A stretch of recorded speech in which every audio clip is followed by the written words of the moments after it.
C'est dans une atmosphère plutôt décontractée que le chef de l'État, Félix-Antoine Tshisekedi Tshilombo, s'est présenté tôt ce vendredi à son cabinet de travail de la Cité de l'Union africaine pour présider demain de mettre la 45e réunion du Conseil des ministres.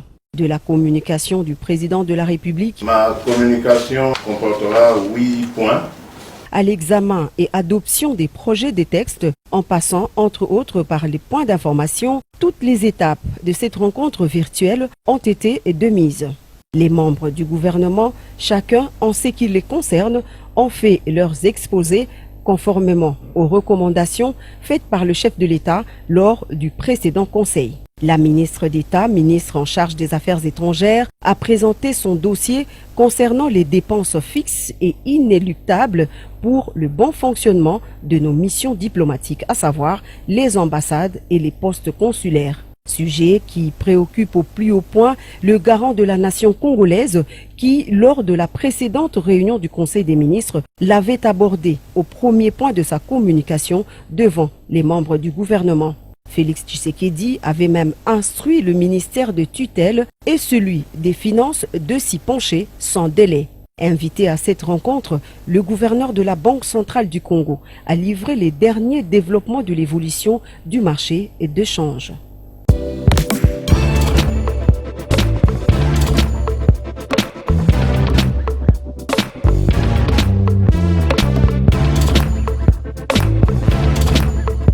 Conteneur yango todo sala adi londolé Feli Monsengo Feli todo sala conteneur ba voiture todo tina na Kisasa ba carton ezo kine Kinshasa et en plus la bonne chose voiture na yo ko tina na Kisasa te prends pas la tête yela bisongo charger biloko na yo te relivrer à domicile sans un bon oteki to c'est parti Holanda to kutasa bilongo eza figuré na équipe de France. Biloko moya sika na milieu ya matinda ezate eza biloko to annonce la longtemps des années mais à un certain moment ya koleka ba oyo toleka to se rattraper pour changer ka réseau na connexion conteneur yango eza en live mon la plaque à Bruxelles ba au différent dia na 11 routier verse facilité tu remarqué que na réseau ya matinda ba le mai belé baza ba difficulté massa opé car bien abundi a charger comme là Afrique massa na car charger 207 na yeke ndarati ozana car na voiture chaba bilokos na kati ke ndarati oye to sali ba papier to sali 30% voiture est comme na Congo ngana fretant na conteneur tango oteka ngana teki na longo li fret na ngana pourcentage yo ju le reste na yo bon ikangami ikangami sur les signes deuxième bord tindiga kaka donc caméra ils ont bougé parce que na likolo ya dépanné pas modération on a aucun bord le monde donc bord ils ont kangama donc là au kangama sur les signes donc bord ikangami kangami kitoko bon deuxième bord là au kangama tindiga ya mouvement tindiga deuxième bord ikangami à suivre.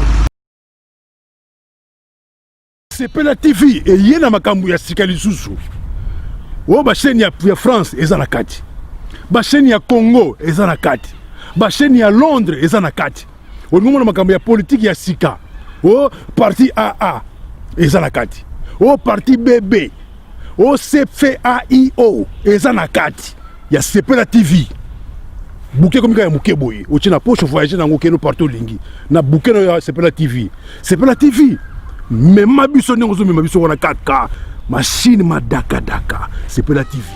Bienvenue dans le monde de Sepela TV. Sepela TV est le décodeur qui vous permet de suivre les chaînes du Congo en direct de la diaspora.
C20, service traiteur, organisateur d'événements, allant du cocktail en passant par les akouskis et le traiteur qu'il faut. Vous avez toutes les spécialités, africaines, européennes, asiatiques, du monde entier. Quel goût, quelle perfection, quelle propreté. La dégustation est au rendez-vous grâce à Rome C20.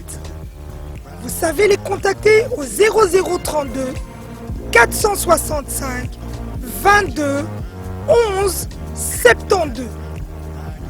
Rome C20, le meilleur dans son domaine.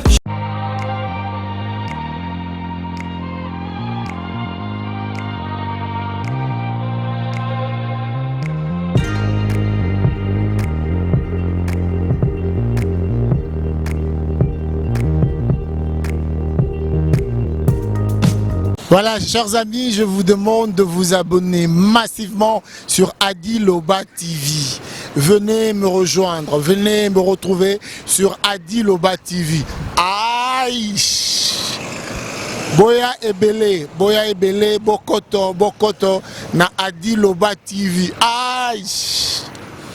Vous aurez tout, vous serez servi, vous ne serez pas déçus.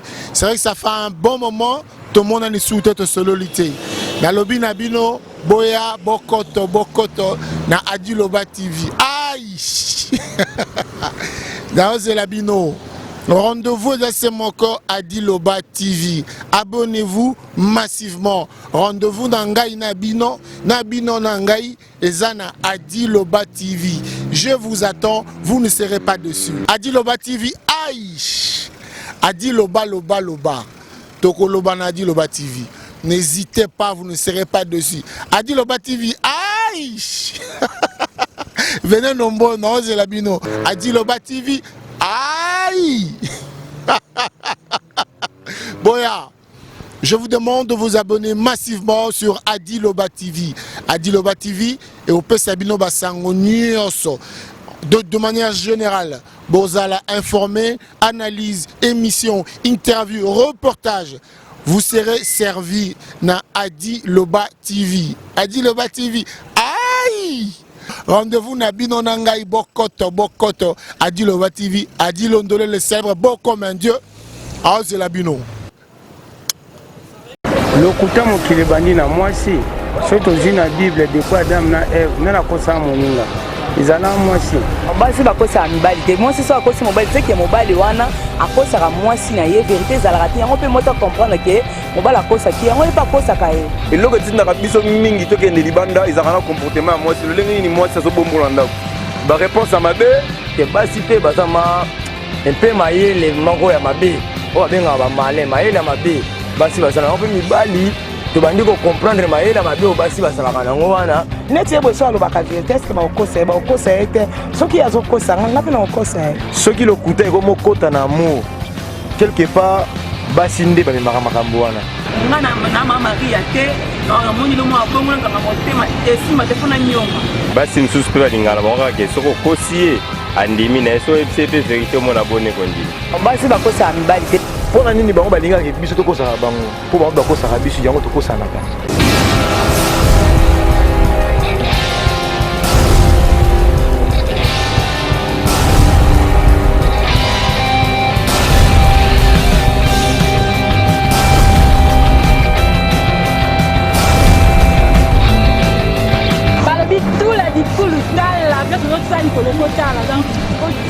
Surtout la clé boa originale n'a jamais décidé.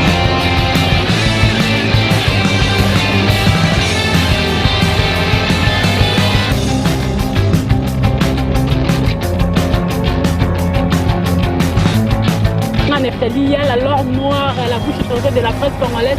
Non, c'est la mycolo. J'étais pété l'eau de l'eau.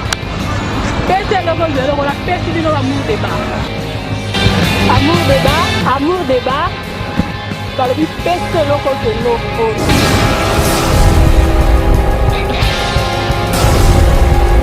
Nakati amour débat, parce que j'ai ébélé, donc on s'est canté dans boko lemba, na lemba, bien te pas bien de boko lemba basije. Merci mingi na yemo comme mon patron, mon boss, César Ngadi depuis Paris donc zala yo amsala ezosala makitoko si je na biso elelo ya kati ya amour de ba eza nini nzambe na ngai